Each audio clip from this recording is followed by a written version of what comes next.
Cricket নিয়ে বাংলাদেশ সরকারের যে আবেগ, দেশের টেক্সটাইল শিল্প নিয়ে তার বিন্দুমাত্র প্রতিফলন দেখা যাচ্ছে না। দর্শক, এ মন্তব্য আমার নয়, এমনকি ওয়েব24-এরও নয়। এটা Bangladesh textile mills association BTM এর অভিমান। ব্যাপারটা খুবই সিরিয়াস, কারণ সরকার দেশের সুতা উৎপাদনকারী শিল্প রক্ষায় ব্যর্থ হয়েছে। এমন অভিযোগ তুলে 1 ফেব্রুয়ারি থেকে সব টেক্সটাইল কারখানা বন্ধ রাখার হুমকি দিয়ে রেখেছে BTMA। সংসদ নির্বাচনের আগে এমন বাস্তবতা কোনো দিক দিয়ে সুখকর নয়। বলা প্রয়োজন, বাংলাদেশের টেক্সটাইল শিল্প প্রায় $23 বিলিয়ন।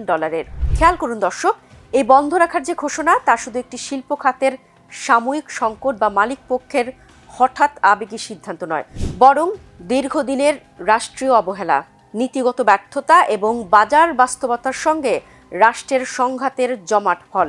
এই ঘোষণার ভেতরেই লুকিয়ে আছে সরকারের দায়, শ্রমিক শ্রেণীর গভীর অনিশ্চয়তা এবং দেশের শিল্পভিত্তিক অর্থনীতির জন্য এক ভয়ঙ্কর অশনি সংকেত। কার্ল মার্কস বহু আগেই সতর্ক করেছিলেন, পুঁজি যেখানে সংকটে পড়ে সেখানে তার প্রথম আঘাতটি এসে পড়ে শ্রমের উপর। এবার তাহলে একটু ভেতরে যাওয়া যাক। টেক্সটাইল কারখানাগুলো বাস্তবে যদি বন্ধই হয়, তাহলে এর প্রভাব হবে সুদূর প্রসারী। এ খাতে কর্মরত প্রায় 10 লাখের বেশি শ্রমিকের মজুরি ও সুযোগ সুবিধা নিয়ে অনিশ্চয়তা তৈরি হবে, যা শ্রম অস্থিরতা উস্কে দিতে পারে। একটু করে বলে রাখি, 2024-25 অর্থ বছরে বাংলাদেশ প্রায় 26,000 কোটি টাকা সুতা আমদানি করেছে, যার 80% বেশি এসেছে ভারত থেকে। গত 3 বছরে ভারত থেকে সুতা আমদানি দ্বিগুণের বেশি বেড়েছে। সুতা উৎপাদন বন্ধ হলে পোশাক শিল্পের সরবরাহ ব্যবস্থায় বড় ধরনের বিঘ্ন ঘটবে। একই সঙ্গে ব্যাংক ঋণ পরিশোধে সমস্যার কারণে খেলাপি ঋণ আরও বাড়বে। এই আশঙ্কায় এরই মধ্যে ব্যাংক খাত চাপের মধ্যে রয়েছে। বর্তমানে খেলাপি ঋণের হার প্রায় 35% বলে ধারণা করা হচ্ছে।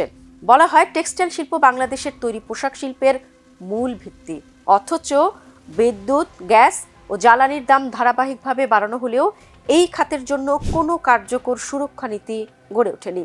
সরকার একদিকে রফতানিমুখী শিল্পের সাফল্যের গল্প শোনাচ্ছে, অন্যদিকে স্থানীয় সুতা ও কাপড় উৎপাদকের খরচ এমন চাপে ফেলে দিয়েছে যেখানে প্রতিযোগিতা করা প্রায় অসম্ভব হয়ে পড়েছে।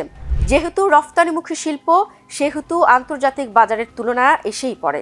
ভারত, চীন কিংবা ভিয়েতনামের দিকে তাকালেই বোঝা যায় এ দেশগুলোর টেক্সটাইল শিল্পকে কৌশলগত খাত হিসেবে বিবেচনা করে। সেখানে জ্বালানি ও কাঁচামালের উপর রাষ্ট্রীয় ভর্তুকি রয়েছে, দীর্ঘমেয়াদী পরিকল্পনা রয়েছে। অথচ বাংলাদেশে উল্টো চিত্র। গ্যাস সংকট, অনিয়মিত সরবরাহ, লোডশেডিং, উচ্চ মূল্যহার সব মিলিয়ে উৎপাদন খরচ এমন পর্যায়ে পৌঁছেছে যেখানে দেশীয় কারখানাগুলো কার্যত অকার্যকর হয়ে পড়ছে। টেক্সটাইল মিল বন্ধ মানে শুধু চিমনি নিভে যাওয়া নয় দর্শক, এর মানে লাখ লাখ শ্রমিকের জীবনে অন্ধকার নেমে আসা। প্রত্যক্ষভাবে টেক্সটাইল খাতে নিয়োজিত শ্রমিকের সংখ্যা কয়েক লাখ, আর পরোক্ষভাবে এই শিল্পের উপর নির্ভরশীল মানুষের সংখ্যা আরও বহুগুণ বেশি।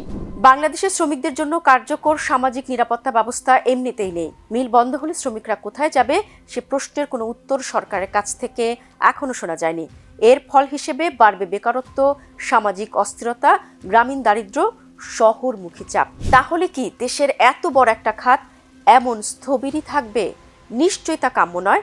এক্ষেত্রে সমাধান আছে একাধিক।